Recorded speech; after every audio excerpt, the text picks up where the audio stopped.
पगार बुक के YouTube channel में आप सभी का स्वागत है। आज हम आपको हमारी इस विशेष श्रृंखला में एमएसएमई सेक्टर और भारत के बिजनेस जगत से जुड़े 4 महत्वपूर्ण खबरों की जानकारी देंगे। आज की पहली खबर में जानते हैं कि नितिन गडकरी जी ने international e commerce platform Amazon से क्या कहा है। नितिन गडकरी जी ने अमेज़न से भारत के माइक्रो सेगमेंट बिजनेस को प्रमोट करने का आग्रह किया है। विश्व के ई कॉमर्स साइट्स पर राज करने वाले अमेज़न कंपनी ने सोमवार को ये अनाउंसमेंट की है कि भारतीय सेलर के द्वारा अमेज़न प्लेटफॉर्म का उपयोग कर किया गया निर्यात अमेज़न ग्लोबल सेलिंग प्रोग्राम के माध्यम से 2 बिलियन माइलस्टोन तक पहुंच चुका है। जनवरी 2020 में अमेज़न ने 2025 तक इसे $10 बिलियन तक का एक्सपोर्ट करने का वादा किया है। पिछले दिनों एमएसएमई मंत्री नितिन गडकरी ने अमेज़न इंडिया के तीसरे एडिशन एक्सपोर्ट डाइजेस्ट 2020 के बारे में बात की। उन्होंने कहा कि हमें एमएसएमई की मदद के लिए भारत के माइक्रो सेगमेंट बिजनेस को सही दिशा की ओर ले जाना होगा। उन्होंने बताया कि ग्रामीण, ट्राइबल और कृषि क्षेत्र में इकोनॉमिक डेवलपमेंट की सबसे अधिक जरूरत है।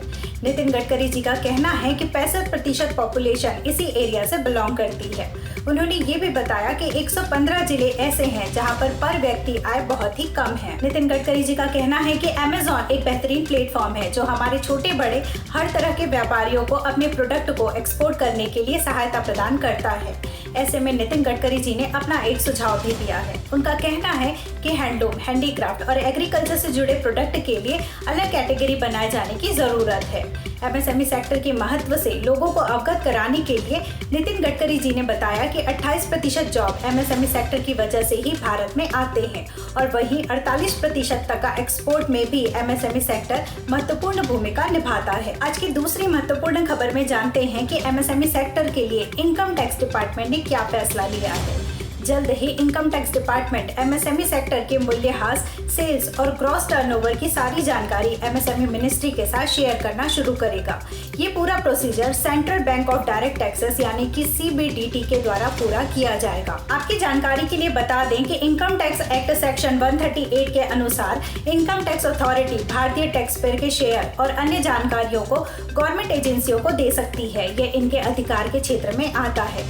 Income tax authority agencies plant और मशीनरी में होने वाले sales, gross income, business report, gross turnover, इन सभी की जानकारी गवर्नमेंट एजेंसी के साथ शेयर करने को पूरी तरह से स्वतंत्र होती है। आपको बता दें कि पिछले दिनों भारत सरकार ने एमएसएमई सेक्टर की परिभाषा में बदलाव किया था और एमएसएमई का क्राइटेरिया प्लांट, मशीनरी और टर्नओवर के आधार पर तय किया गया था।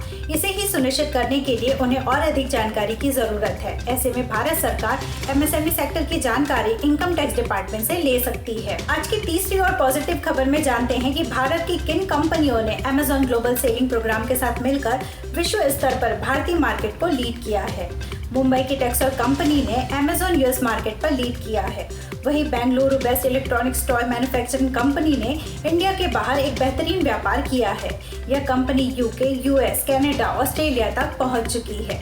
इसी तरह की बहुत सी MSME company Amazon global selling program के साथ ग्रो कर रही है। भारत की इन सारी कंपनियों ने अमेज़न जीएसपी प्रोग्राम के साथ 2015 से लेकर अब तक विदेशों में 2 बिलियन का निर्यात किया है। ये भारतीय मार्केट के लिए पॉजिटिव खबर है।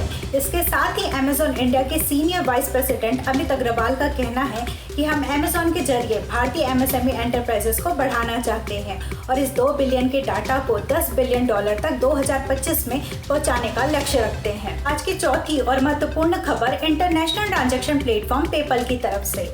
आइए जानें कि कैसे पेपल ग्लोबल लेवल पर ट्रांजैक्शन में हमारी मदद कर सकता है। कोरोना वायरस महामारी ने पूरे विश्व में आर्थिक मंदी लाई है। इसका सबसे ज्यादा असर गुड्स और सर्विस सेक्टर पर पड़ा है। इसमें telecom, computer related service, online delivery, इन सभी तरह के बिजनेस को भी नुकसान पहुंचा है। आजकल हर तरह का बिजनेस ऑनलाइन प्लेटफॉर्म की तरफ जा रहा है, जिससे न सिर्फ बिजनेसमैन अपने देश तक व्यापार कर पा रहे हैं बल्कि देश से बाहर निकलकर ग्लोबल स्तर पर भी अपना मार्केट बना रहे हैं। इस अपॉर्चुनिटी को बरकरार रखने के लिए और कोविड-19 के दौरान आई समस्या को दूर करने के लिए पेपल सामने आया है।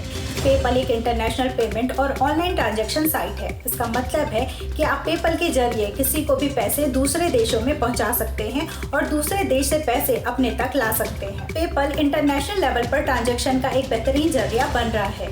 ऐसे में यह ग्लोबल सर्विस सेक्टर और ग्लोबल बिजनेस में भी ट्रांजैक्शन के लिए एक बेहतरीन जरिया साबित हो सकता है। पेपल ने इसके लिए 10 जुलाई को वेबिनार भी किया था। जहां ग्लोबल स्तर पर काम करने की अपॉर्चुनिटी के बारे में बताया गया। इसके साथ साथ इंटरनेशनल ट्रांजैक्शन को आसान बनाने के बारे में भी जानकारी दी गई थी। तो दोस्तों, आज हमने एमएसएमई सेक्टर और भारत के बिजनेस जगत से जुड़ी 4 महत्वपूर्ण खबरों के बारे में जाना। इसी तरह की महत्वपूर्ण खबरों के साथ लगातार बने रहने के लिए हमारे चैनल को सब्सक्राइब करें, इस वीडियो को लाइक करें और अपने दोस्तों के साथ शेयर करें ताकि ये महत्वपूर्ण जानकारियाँ आपके दोस्तों तक भी पहुँच सके। धन्यवाद।